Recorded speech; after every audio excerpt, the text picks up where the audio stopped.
जय जगन्नाथ बंधुगण श्राद्धर अर्थ होची श्रद्धा। पितृश्राद्धर पुत्र माने श्रद्धार सह करिवार दरकार।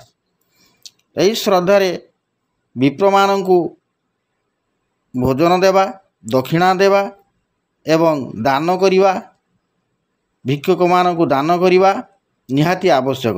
एही दिन विशेष भाव रे तिल तर्पण कले निजर परिवार उन्नति होगा संगे संगे निजर मानसिक शांति मिलता है और विशेष भाव में आर्थिक स्थिति स्वच्छलता मध्य रही था।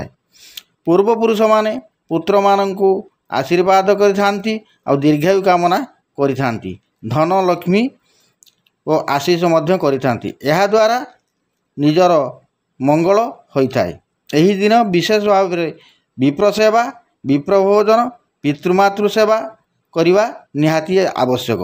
यह कले विशेष भाव में निजर शुभ प्राप्ति फल मध्य मिली थाए। मु एतिकी कही विदाय नेउछि। जय जगन्नाथ।